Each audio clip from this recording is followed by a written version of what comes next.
em primeiro lugar, sem dúvida nenhuma, quando nós falamos de responsabilidade civil por medicamento, a esmagadora maioria dos casos que envolvem a temática acabam sendo regulados pelo Código de Defesa do Consumidor. E para entender um pouco a proteção que o Código de Defesa do Consumidor confere quando, eventualmente, existem danos em decorrência de medicamentos, é muito difícil nós conseguirmos algum nível de compreensão sem entender a inserção de algumas categorias que o Código de Defesa do Consumidor nos brindou. Ou seja, o legislador de 1990 ele acabou inserindo algumas categorias no direito privado que fogem muito a uma tradição clássica de algumas teorias do direito civil mesmo. Quais são essas categorias? Na responsabilidade civil, ao contrário daquelas divisões clássicas entre responsabilidade objetiva, subjetiva, contratual e extracontratual, o legislador consumerista acabou introduzindo a categoria da responsabilidade pelo vício do produto ou do serviço e do fato do produto ou do serviço. Interessante lembrar que o legislador brasileiro foi extremamente audacioso, porque a diretiva europeia de 1984 ela estabelecia, e na realidade estabelece até hoje, esse é o marco regulatório do direito europeu na matéria, basicamente o que eles chamam da tal product liability, ou seja, é a responsabilidade por produto. Ou seja, esse avançar do tema sobre a responsabilidade civil por serviço é algo que, principalmente em 1990, dava um caráter extremamente inovador e audacioso para o diploma brasileiro. Mas, basicamente, quais seriam os limites conceituais dessas duas categorias introduzidas pelo legislador de 90? Na responsabilidade pelo vício do produto ou do serviço, o bem jurídico tutelado seria simplesmente a adequação quantitativa e qualitativa do produto, eu vou falar mais de produto aqui, porque a gente está falando de medicamentos, né? Então, basicamente, aquelas questões mais triviais, mais comezinhas, em que nós temos, por exemplo, a pessoa vai ter um vício de quantidade, a pessoa vai no supermercado, vai comprar 1 litro de leite e vem só 800 mililitros. Ou, então, um vício de qualidade. E, para a categoria do fato do produto ou do serviço, aqui sim é que nós temos até uma nomenclatura, digamos assim, mais flexível, porque se pode falar em responsabilidade pelo fato, pelo defeito, ou até responsabilidade por acidente de consumo. E o grande elemento caracterizador dessa categoria é que aqui nós temos um outro bem jurídico tutelado, e o bem jurídico tutelado é exatamente a segurança física e patrimonial do consumidor. Não precisaríamos de maiores explicações para entender que é exatamente essa categoria que se conecta de maneira muito direta com uma eventual responsabilidade civil por medicamentos. O interessante é que, nessa responsabilidade pelo fato, ou pelo defeito, ou então por acidente de consumo, há um fator de atribuição, ou, como outros doutrinadores gostam de falar, um nexo de imputação, ligeiramente inovador. E, na realidade, isso, infelizmente, passa desapercebido pela esmagadora maioria da doutrina brasileira. É interessante como nós vemos um abismo quando nós lemos os textos de Product Liability do direito europeu e quando lemos os textos brasileiros. Por quê? Aqui a gente costuma dizer simplesmente o seguinte: a responsabilidade civil do consumidor é objetiva. Não que isso esteja equivocado, mas isso nos remeteria, na nossa tradição civilística, a entender que também, nessa responsabilidade objetiva, nós teríamos como fator de atribuição o risco. Afinal de contas, esse foi o nosso desenvolvimento desde 1912, com o primeiro caso de responsabilidade civil objetiva no direito brasileiro. Mas notem, o fator de atribuição que o legislador de 90 acaba por introduzir, e exatamente na sequência e inspirado pelo legislador europeu de 84, da diretiva europeia, é outro. Na realidade, a gente fala aqui de defeito.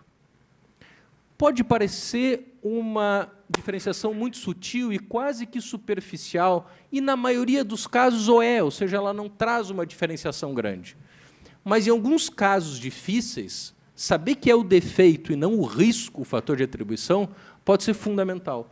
Se nós pegarmos alguns casos polêmicos, como responsabilidade civil das indústrias tabagistas, haveria uma facilidade muito maior de condenar pela atividade de risco.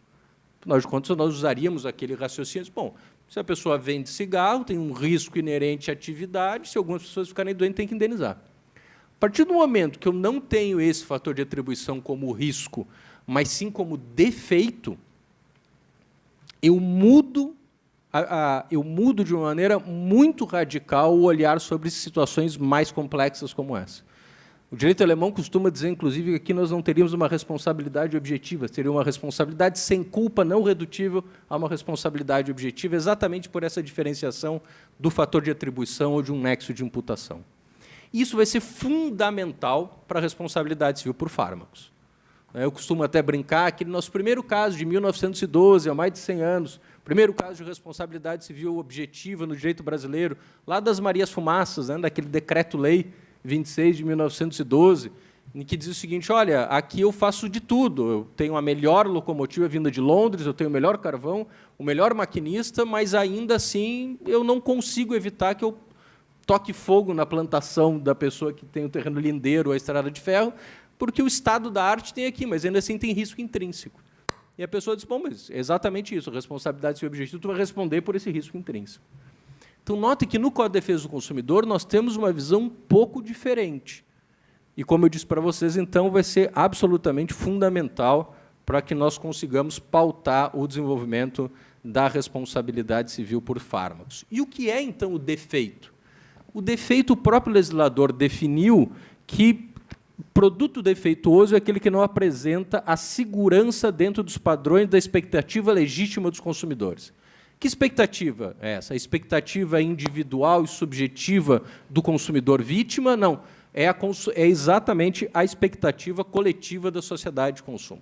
Evidentemente que isso é algo difícil de se verificar em alguns casos concretos, mas é o que a jurisprudência, no seu labor diário, vem tentando dar segurança jurídica e definindo com os catálogos de casos que vão se formando em determinadas áreas. E é o que a gente tem aqui também.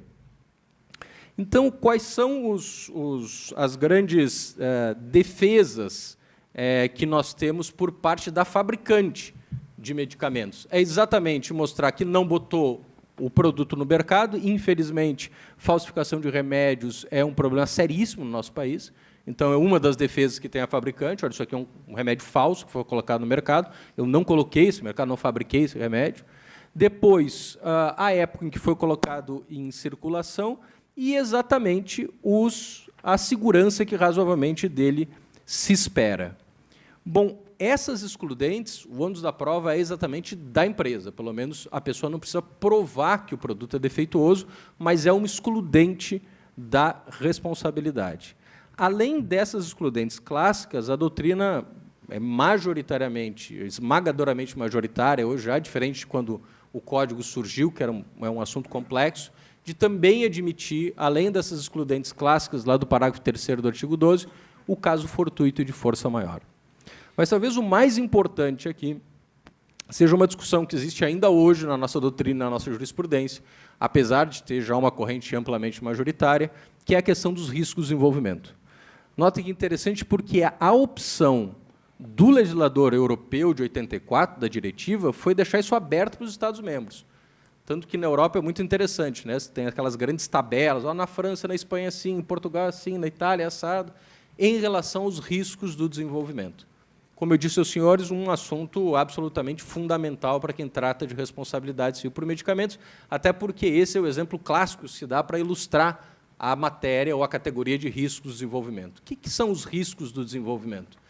A questão é o seguinte, ou seja, eu se ponho um determinado produto no mercado, mas eu consigo mostrar que, pelo estado da arte tecnológica, em determinado momento temporal, era impossível saber um determinado risco aquele produto, ou seja, o risco do desenvolvimento, um risco que aquele produto apresentaria ao mercado depois de consumido, e um risco aos consumidores, evidentemente, eu não indenizaria.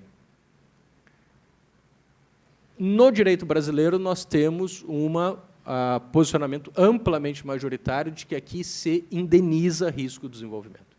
Então, mesmo que a droga tenha sido aprovada pela Anvisa, mesmo que todos os órgãos de controle tenham aprovado, o entendimento amplamente majoritário na nossa doutrina é que, efetivamente, os riscos de desenvolvimento são um risco para o produtor e não para a vítima. Essa foi uma escolha do direito consumerista brasileiro.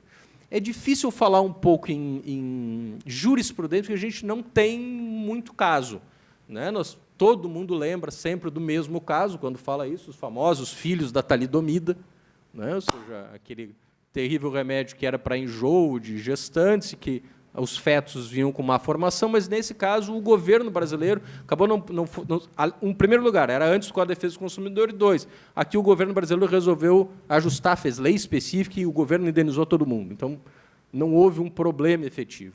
E, em 91, o STJ, ainda sem aplicação do Código de Defesa do Consumidor, foi um fato ocorrido antes de 90, e o STJ entendia que o Código de Defesa do Consumidor não tinha uma eficácia retroativa, eles julgaram, mesmo sem incidência do Código de Defesa do Consumidor, um caso contra o fortificante Energisan, um caso que vinha do Paraná, em que o STJ, então, concedeu indenização à vítima, mesmo por um caso de risco do desenvolvimento.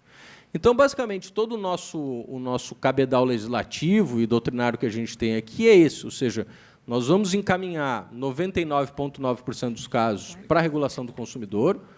Dentro desses casos, a esmagadora maioria não vai ser de vício, mas vai ser exatamente dessa categoria do fato do produto ou do defeito. E, nesse defeito, o que nós temos é uma tentativa de verificar se há defeito ou não por essa concepção coletiva do mercado de consumo e não simplesmente por uma concepção do consumidor vítima. Fora isso, toda essa regra geral, alguns casos isolados podem acontecer também de riscos do desenvolvimento. Realmente não é um caso que tenha, digamos assim, assolado ou inundado a nossa jurisprudência, tanto que nós temos pouquíssimos exemplos para trabalhar com essa matéria. Esse ano eu escrevi um informe, eu fiz o report brasileiro para uma publicação europeia, japonesa e americana, que está exatamente tentando traçar um panorama da responsabilidade civil por produtos no mundo inteiro, e, de fato, os outros países a gente conseguiu ver que tinham muito mais casos do que no Brasil. Evidentemente que eu também sempre posso imputar ainda parcialmente isso a uma incompetência de pesquisa minha, mas quero imaginar, então, que efetivamente nós não tenhamos maiores exemplos. Bom, dito isso, qual é a grande questão a ser enfocada na questão dos produtos? Agora que nós temos, digamos assim, essa visão mais panorâmica da responsabilidade civil por fato do produto, o ponto fundamental é exatamente tentar se conceituar, ou pelo menos se trabalhar com as subcategorias de defeito que nós temos nos casos de produtos. De medicamentos, desculpem. E, sem dúvida nenhuma, o caso de medicamentos também costuma ser o exemplo, por excelência, da categoria de produto de periculosidade inerente. Então, por isso que eu falo para vocês, né, é muito interessante como isso, que é pouco explorado até pela doutrina brasileira, é absolutamente fundamental e decisivo para entender essa questão.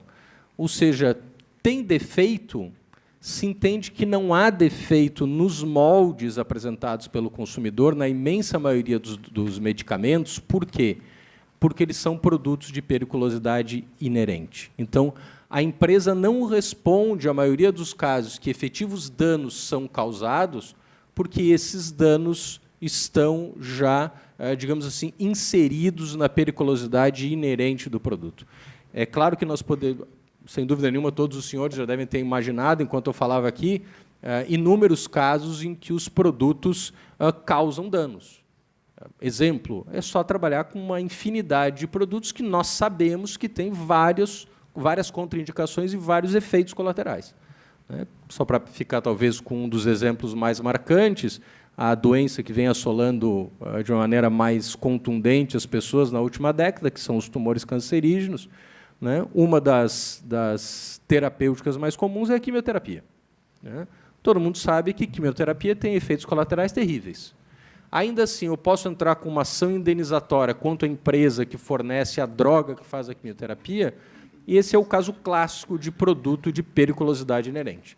Ou seja, nós temos duas escolhas aqui: ou nos submetermos ao tratamento e, portanto, sofrermos também com os efeitos colaterais, ou não nos submetermos aos tratamentos. Ou seja, não há aqui uma solução ótima, que era exatamente se submeter ao tratamento com quimioterapia e não ter nenhum efeito colateral. Claro que, evidentemente, todo mundo espera que, com o avanço da ciência, nós cheguemos lá o mais rápido possível. Ainda não é uma realidade. Então, o que nós temos com uma situação como essa é que não se indeniza por ser um produto de periculosidade inerente. Ah, mas isso não seria, então, aquele caso do risco de desenvolvimento? Não. O risco de desenvolvimento é aquele produto em que nem o fabricante teve ideia ou pôde imaginar que aquele risco se concretizaria. Aqui não, aqui todos nós sabemos dos riscos, das contraindicações das quimioterapias ou dos efeitos colaterais. E, ainda assim, nós, então, conscientemente, decidimos nos submeter a esse tratamento, porque parece que, ainda hoje, nós não temos uma segunda opção melhor. Então, são produtos de periculosidade inerente. Quando que as empresas indenizam, então? Quando existe aquilo que a doutrina vai falar, produto de periculosidade adquirida. Ou seja, quando eu consegui observar os 3 defeitos clássicos: defeitos de concepção ou de projeto, defeito de produção ou defeito de informação. Uma terceira categoria de periculosidade, que é a menos trabalhada e que me parece fundamental para decidir alguns casos que, na minha opinião, até ano passado o STJ, na minha opinião, errou, é exatamente a categoria dos produtos de periculosidade exagerada. O que nós temos aqui? Aqui seriam produtos que eu até posso ter informado dos efeitos colaterais, mas parece que não haver uma proporção entre os benefícios do medicamento, do fármaco, e exatamente os perigos nele contidos. E aqui, então, aí sim nós poderíamos ter uma indenização. O que eu pretendo fazer agora é já passar para a casuística, para conseguir ilustrar essas 3 categorias, que são as mais encontradas nos casos de responsabilidade civil por medicamentos. Então, nós já falamos de produtos com periculosidade inerente, exemplo por excelência da quimioterapia, da droga utilizada para realizar a quimioterapia, e o exemplo por excelência de fármaco com defeitos de fabricação, talvez muitos dos senhores tenham ouvido falar, foi um caso muito famoso no Brasil, pelo menos uma década atrás, que são os casos de wrongful conception, ou aqui de nascimento de crianças indesejadas, e que veio realmente à tona no Brasil de uma maneira muito contundente, com os problemas das famosas pílulas de farinha do anticoncepcional microvilar fabricado pela Schering do Brasil. O que nós tínhamos aqui, infelizmente, por um erro, parece, de fabricação da empresa, um grande lote de pílulas com placebo, ou seja, tinha farinha, foi ao mercado, e uma quantidade enorme de mulheres engravidou contra a sua vontade. Esse é um tema que eu acho fundamental, como eu dizia para o professor Samuel no início, que a gente tem uma conexão também com o artigo 226 da Constituição, que nos garante o planejamento familiar livre, né, e sem nenhuma interferência do Estado no direito brasileiro. Essa é uma das grandes garantias que o povo brasileiro tem, ou seja, qualquer política, por exemplo, como a política chinesa do filho único, aqui seria totalmente inconstitucional. Né? E, então, esse é um bem jurídico absolutamente tutelado pelo ordenamento brasileiro. O que aconteceu, então? E eu vou fazer um pequeno parênteses para tratar um pouquinho de teoria geral do dano aqui, que é a minha paixão nos últimos anos, porque esse é um tema fantástico, né? Não só no Brasil, mas no mundo inteiro. Ou seja, começam a nascer filhos indesejados, ou seja, casais que não queriam ter filhos e passam a ter filhos exatamente por falha de um contraceptivo. No mundo inteiro, quem gosta de direito comparado vai estudar esse problema do wrongful conception, que é considerado no mundo inteiro, vai ver que em todos os lugares, na Itália, na França, principalmente nos Estados Unidos, e no Brasil não foi diferente, ainda que de maneira muito tardia, nós iniciamos o tratamento da matéria com uma não reparação. E um argumento que começou a ser exposto em 1934 nos Estados Unidos, ele aparece em todos esses países, que é o famoso argumento do blessed event. Ou seja, diz, a gente não indeniza o nascimento de filhos indesejados porque é um evento abençoado. Ou seja, o nascimento de um filho sempre, em qualquer condição, mesmo com uma mãe solteira, sem condições financeiras, doente, eles vão dizer, claro, um argumento com um matiz muito cristão, com um matiz muito religioso, diz, não, o nascimento de uma criança, em qualquer situação, é um evento abençoado. Isso vai mudar pela primeira vez com Custódio versus Bauer, em 1967, na Court of Appeals da Califórnia. Então, que pela primeira vez, e notem, eu estou falando de 67, isso é antes de Roe versus Wade, né? Que é 7.3, que aí sim, depois de Roe versus Wade, aí a jurisprudência americana, digamos assim, ela é asfaltada em todos os estados americanos para começar a se deferir indenização pelo nascimento de filhos indesejados. Mas, pela primeira vez, então, na década de 60, na Califórnia, se começou a entender isso. Olha, o nascimento de um filho indesejado, eu até não nego que, na maioria das vezes, até o casal vai, ou pelo menos vai ser um fato de muita alegria para o casal. Mas, sem dúvida nenhuma, principalmente nos primeiros momentos, é uma causa de estresse que, evidentemente, pode gerar um dano moral e, sem dúvida nenhuma, todo mundo que tem filho aqui é uma fonte, no meu caso, de muita alegria, mas de muita despesa. Né? Então, é claro que a gente tem um dano patrimonial, ou seja, evidentemente que criança custa. Né? Nessa época, inclusive, do Blessed Event, principalmente na França, eles gostavam muito de dizer: nós não vamos indenizar esse negócio para não gerar um bastardo emocional. Esse era o termo dos franceses.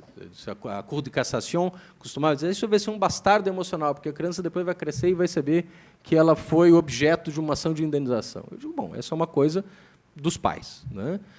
Quem gosta disso, seria uma hora de palestra, mas quem gosta desse tema é muito interessante, o arrêt Perruche, na França, que os franceses chamam do caso Dreyfus do século XXI, né? O caso mais importante do judiciário francês nesse século.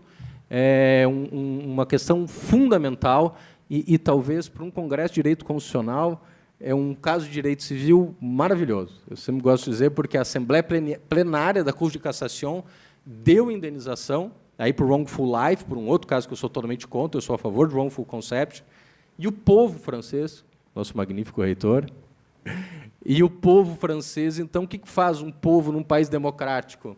Eles não vão bater panela na frente da Corte de Cassação, eles vão nos seus representantes, eles atravessam o Sena e eles vão no parlamento francês. O parlamento francês, então, aprova la loi anti-Perruche, ou seja, a lei anti-Perruche, e, pasmem, uma lei infraconstitucional aprovada pelo parlamento francês em 2003, pasmem, o que os juízes da Corte de Cassação fazem?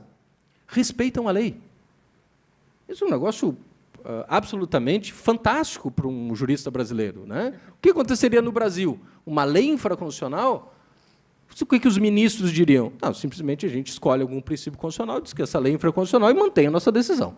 Ou seja, a vontade popular é absolutamente ignorada. Então, esse como diz, né, o caso Dreyfus do século XXI, o caso mais importante do judiciário francês do século XXI, mas que eu acho que a gente pode tirar muita lição também de direito constitucional.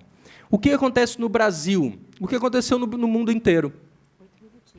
8 minutos, ótimo. O que aconteceu no mundo inteiro? A gente inicia exatamente com o famoso argumento do Blessed Event, ou seja, do evento abençoado, e, portanto, é um dano não indenizável, e isso, felizmente, muda. Eu tenho escrito sobre isso nos últimos 10 anos, alguns artigos.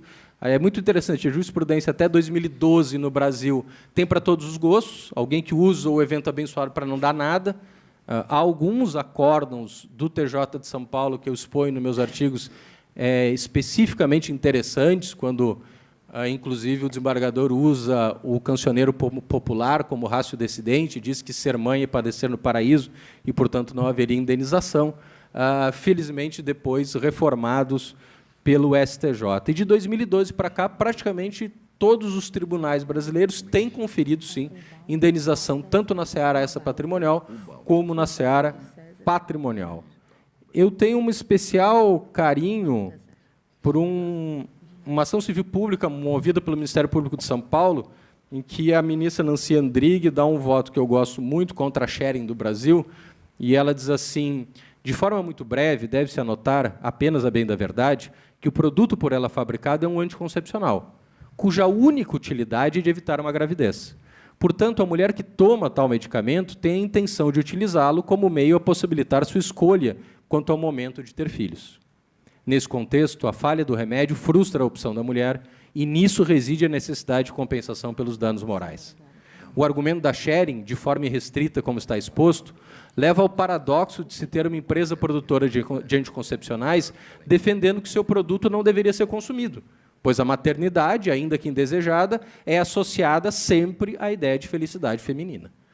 Então, de fato, é um paradoxo. Né? Ou seja, você diz que, na verdade, o nascimento, em todas as situações, seria um blessed event, um evento abençoado, é muita crueldade, então, parece que produzir anticoncepcionais, afinal de contas, pelo raciocínio da sharing, nós estaríamos impedindo as mulheres de serem felizes. Então, efetivamente, felizmente, foi o meu posicionamento desde 2008, nos artigos que eu escrevo sobre isso. A jurisprudência brasileira muda e, a partir de 2012, nós temos, então, indenizações tanto na seara contratual, tanto na seara patrimonial, como extrapatrimonial nessas situações. Além disso, nós temos várias outras situações aqui de indenização, agora sim, pelos outros problemas, outros defeitos que nós falamos, então. Em relação ao defeito de informação, nós temos um julgado do STJ muito interessante contra o antidepressivo Survector. A Corte vem se manifestando no sentido de condenar a empresa. Eu até discordo da ratio decidendi, respeitosamente discordo da ratio decidendi utilizada pelos ministros, porque eles utilizaram o artigo 10 do CDC, que é aquele artigo usado para recall, ou seja, que diz que quando a empresa não sabe dos riscos e vem a saber depois, logo tem que informar. E, na realidade, ficou comprovado que o Survector, tanto que foi proibido na França e em outros países, sempre se soube qual era o problema. E, no Brasil, ele era vendido como um... Como é que se fala? Para memória, tem um nome técnico específico, mas era um remédio para memória. E, na verdade, ele era um antidepressivo com vários efeitos colaterais, inclusive gerando dependência, e essa bula, digamos assim, só foi modificada mais recentemente. Então, na realidade, que não era um caso de recall que a empresa nunca soubesse do que estava vendendo, ela sempre soube. E aí era realmente um defeito de informação. Então, não era caso de artigo 10, era caso de artigo 9º. E, mais para terminar, eu gostaria, que para mim é o caso mais interessante hoje, julgado em 2017 pelo Superior Tribunal de Justiça, que é o caso do Vioxx. Também esse é um caso famoso, se pegar jurisprudência internacional, foi um medicamento que causou problema no mundo inteiro. Tem muita ação contra o Vioxx nos Estados Unidos, no Japão, na Alemanha, na França. E esse problema chegou ao Superior Tribunal de Justiça em 2017. O que era o Vioxx? O Vioxx é um como é que se fala? Anti-inflamatório, obrigado. Eu estava com antidepressivo aqui na cabeça, e eu vou ter que tomar o Survector para a memória. Então, o Vioxx, na realidade, era um anti-inflamatório. E o caso que foi apresentado no Superior Tribunal de Justiça, e que a decisão, inclusive um medicamento também que está sendo proibido em outros países, se entendeu que esse anti-inflamatório, o que ele causou? Ele causou a morte de um paciente por complicações renais. E a defesa do laboratório do Vioxx é o seguinte: olha, isso aqui está na bula. Ou seja, está na bula que esse medicamento pode gerar complicações renais e tal, e, num caso extremo, como foi o caso dos autos, pode levar a pessoa a óbito, né? Que foi o que, infelizmente, acabou por acontecer. Então, eles entenderam que isso aqui era um produto de periculosidade inerente, estava na bula, fizeram mais ou menos uma comparação com o que eu falei agora aqui da droga da quimioterapia, né? Que eu concordo com as decisões, eu acho que não tem que condenar o laboratório mesmo. É um produto de periculosidade inerente. Me parece que esse seria um ótimo exemplo para ilustrar aquela categoria de periculosidade exagerada ou agravada. Me parece que não há uma proporcionalidade aqui entre os benefícios que pode gerar o remédio e os extremos riscos que ele gera. Tanto que em vários países já foi proibido. E a ratio decidendi, ou a maneira como foi conduzido o voto no STJ, me preocupa sobremaneira, porque, dessa maneira como está aqui, eu praticamente mato qualquer possibilidade de indenização por periculosidade agravada, até para o risco do desenvolvimento. Basta eu fazer uma bula quilométrica, ou seja, a mesma coisa que eu nem imaginei, eu coloco na bula, e, portanto, eu tenho um bill of indemnity, que eu tenho já simplesmente uma barreira absoluta para qualquer tipo de problema que possa ter um remédio. Então, mesmo um remédio, como aconteceu no caso de 91, que eu acho que o STJ foi muito bem, em que a pessoa tomou um Energizan, que era um fortificante, e morreu por causa do Energizan, o STJ disse, não, isso aqui era um caso realmente de risco de desenvolvimento, tinha um laudo até do Instituto Adolfo Lutz dizendo que não se conhecia a característica tóxica do princípio ativo. Eu disse, bom, mas isso aqui é risco de desenvolvimento. Mesmo que tiver na bula, o cara não pode tomar um fortificante e morrer. Então, se nós entendemos no nosso ordenamento que esse risco está no produtor e não no consumidor, ele tem que indenizar. Portanto, o caso de 2017 do STJ É verdade que algumas nuances aqui em termos de nexo de causalidade também foram importantes para a decisão. O STJ disse que o nexo de causalidade não estava bem provado, mas, ainda assim, considerar que aqui eu não tenho um caso de periculosidade agravada ou de periculosidade exagerada, como alguns autores colocam, me causa uma certa preocupação. Acho que essa é a grande categoria que tem que ser desenvolvido, não só pela jurisprudência, mas, fundamentalmente, pela doutrina brasileira, para que nós tenhamos uma sistemática de reparação de responsabilidade civil pelos fármacos cada vez mais avançada. Muito obrigado.